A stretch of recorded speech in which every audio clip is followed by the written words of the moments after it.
हरे राम राम राम हरे हरे, हरे कृष्ण कृष्ण कृष्ण हरे हरे, हरे राम राम राम हरे हरे, हरे कृष्ण कृष्ण कृष्ण हरे हरे, हरे राम राम राम हरे हरे, हरे कृष्ण कृष्ण कृष्ण हरे हरे। प्यारे भाइयों बहनों, आज भगवान की कृपा से एक विशेष प्रकरण पर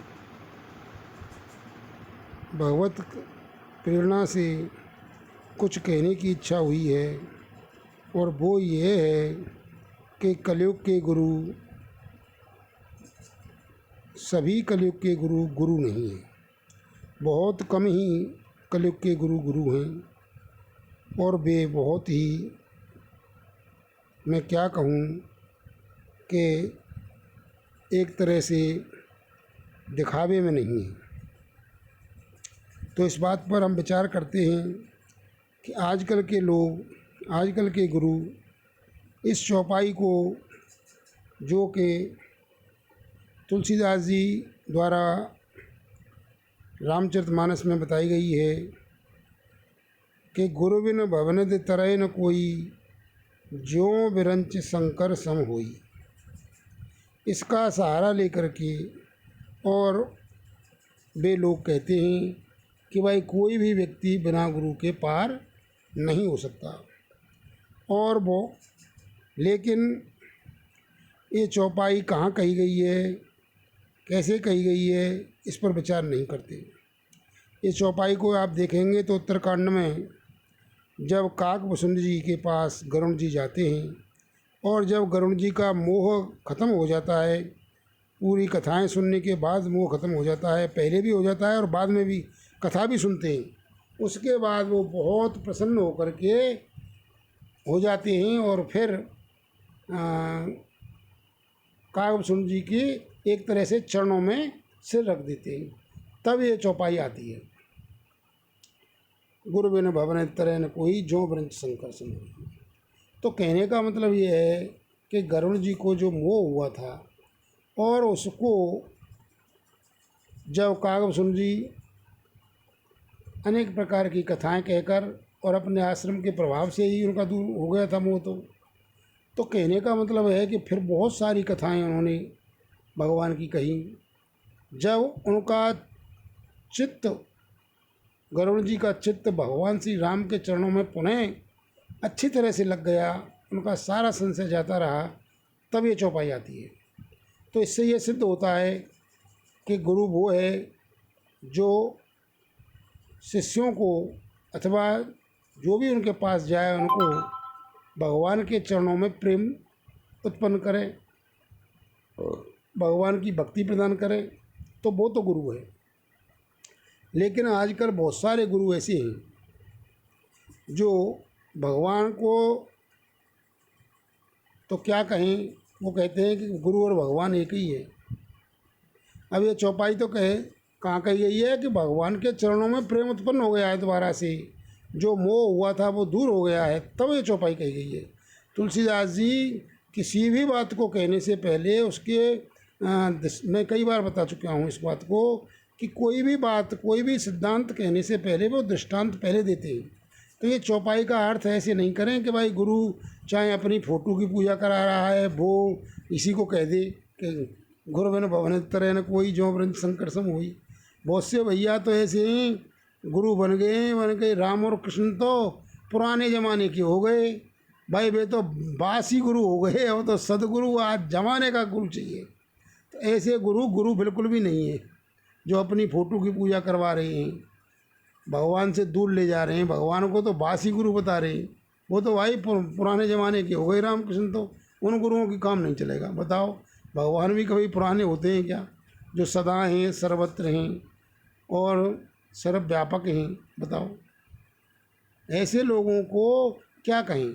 तो उनके बारे में मैं आपको बता रहा हूँ कि इन चौपाइयों की आड़ लेकर के, तो ये चौपाई कहाँ कही गई है। और कुछ दुआ हैं श्लोक हैं जो एक बात और समझ लो कि भक्ति एक अलग चीज़ है और ज्ञान मार्ग एक अलग चीज़ है। भक्ति में हम भगवान की पूजा करते हैं और ज्ञान मार्ग में हम भगवान स्वयं ही बनते हैं। इसलिए हमें भगवान की जगह पर गुरु को बैठाना पड़ता है, क्योंकि बिना भगवान की कृपा के तो कुछ हो सकता नहीं। तो भगवान के स्थान पर ज्ञान मार्ग में हम गुरु को बैठाते हैं। तो वहाँ गुरु की प्रशंसा करते हुए वे जो भी श्लोक हैं, गुरु ब्रह्मा गुरु विष्णु गुरुर्देव महेश्वर गुरु साक्षात परम ब्रह्म तस्मै श्री गुरुवे नमः अखंड मंडलाकारं व्याप्तं येन चराचरं तत्पददर्शितं येन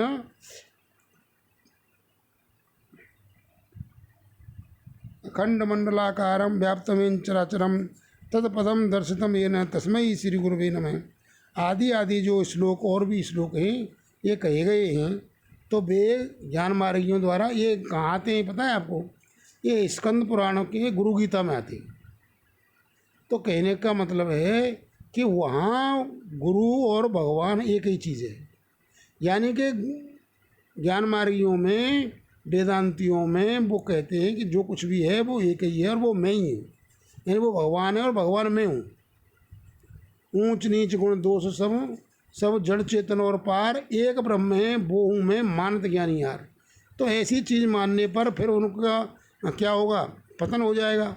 इसलिए वे गुरु को भगवान की जगह पर रखते हैं। तो जो श्लोक कहे गए हैं गुरु ब्रह्मा वगैरह, गुरु ब्रह्मा गुरु विष्णु आदि, तो वे ज्ञान मार्गियों द्वारा कहे गए, वे भक्तों द्वारा नहीं कहे गए।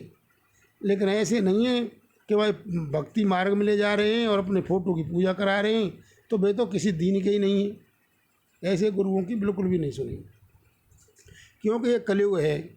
और कलयुग के बारे में तुलसीदास जी ने कहा है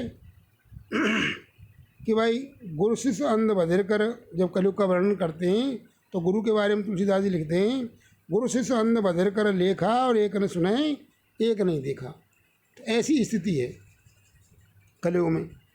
तो अंध बधिर कर लेखा है कलयुग में, एक सुनता नहीं है, एक को दिखाई देता नहीं है। यानी गुरु को कोई ज्ञान नहीं है, और ज्ञान नहीं है तो वो कोई जानकारी नहीं है कि हमें क्या कराना है शिष्य के लिए, कैसे उसका कल्याण होगा। और वो सिर्फ वैसी ही बातें करते हैं, और शिष्य उनकी बातें धन दे करके, उनकी पूजा करके, महान इज्जत करके छोड़ देते हैं। उन बातों को सुनने की उनमें ज़रूरत ही नहीं महसूस करते। तो वो गुरु तो अंधे हैं और शिष्य बहरे। ये कलयुग की महिमा है।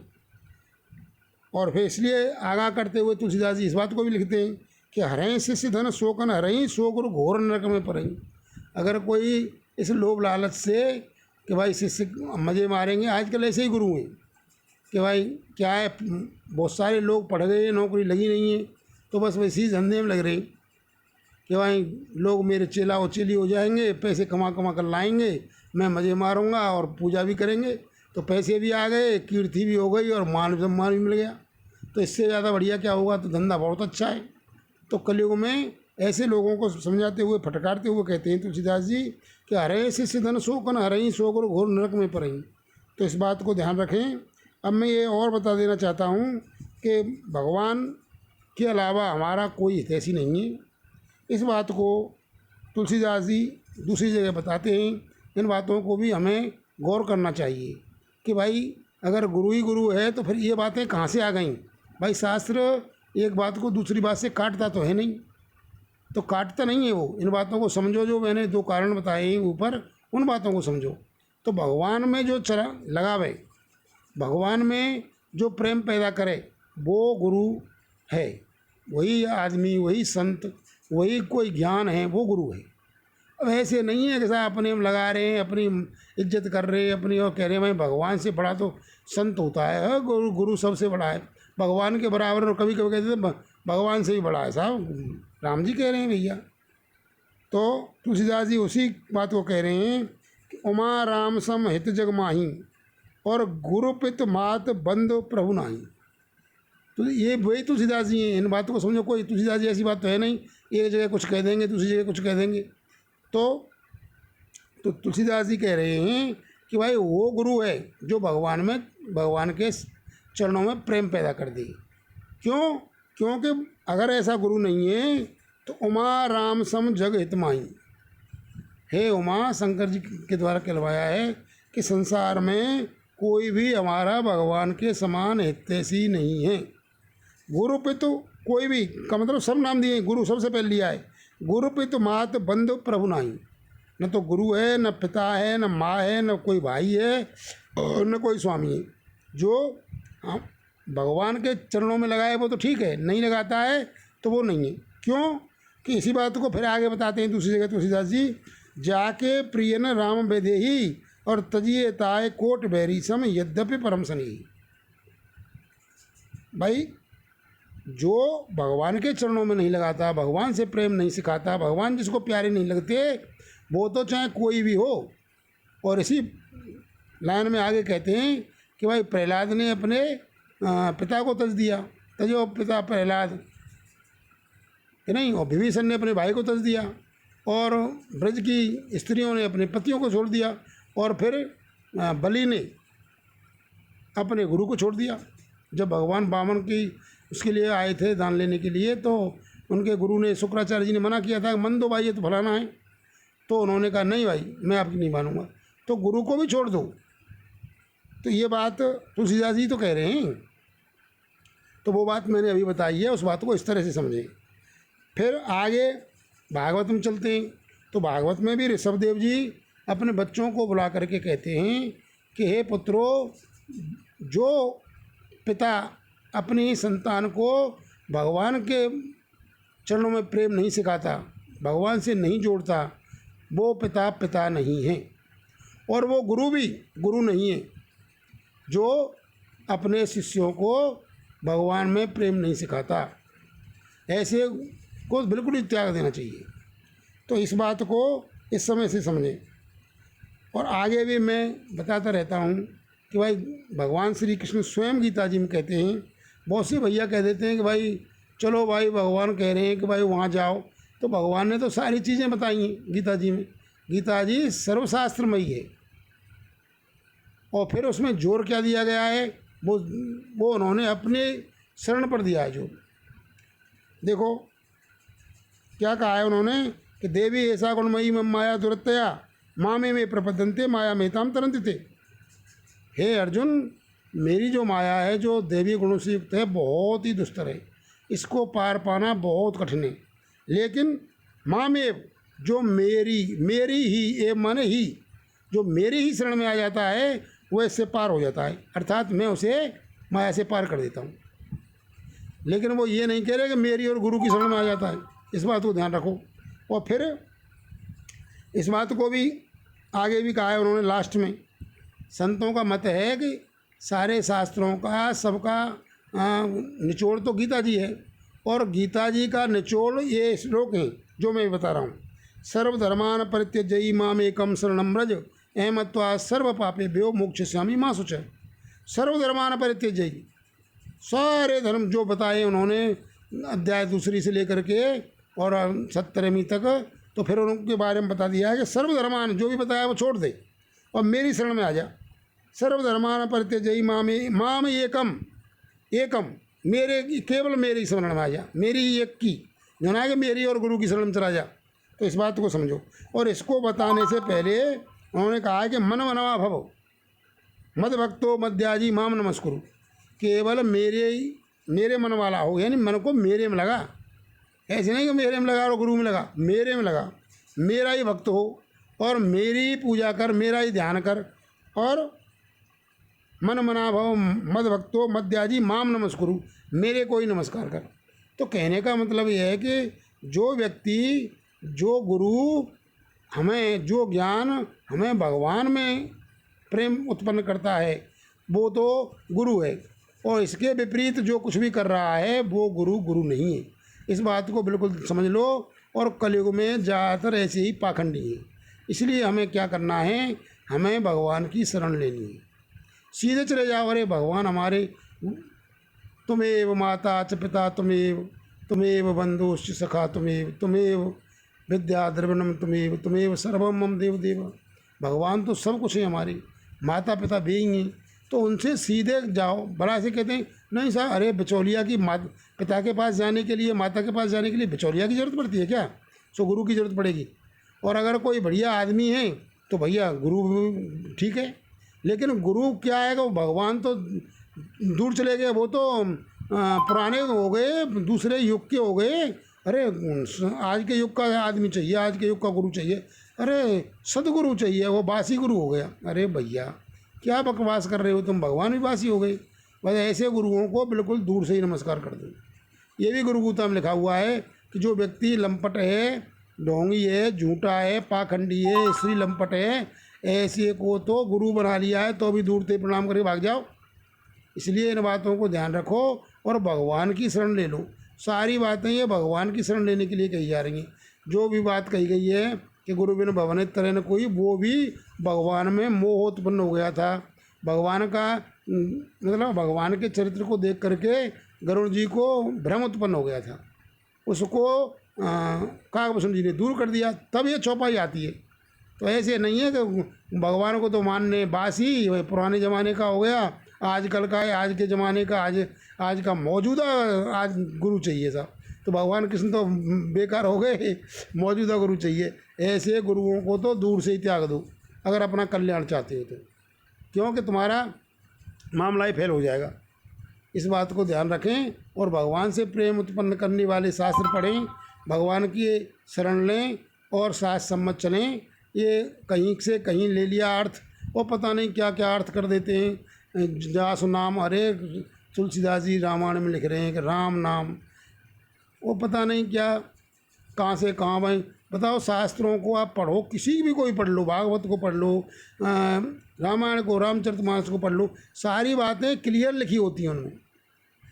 भाई मान लो भागवत आप पढ़ रहे हैं तो भाई ध्रुव को कौन सा मंत्र दिया था, खुद लिख रहा है। प्रचेताओं ने क्या किया था वो लिख रहा है। लेकिन आजकल के गुरु ऐसे हैं कि मंत्र को गुप्त रखते हैं, भैया बताते नहीं। अरे भाई बताएगा नहीं, मैं कहा गुरु चेला बन जाएगा जो ये बताएंगे।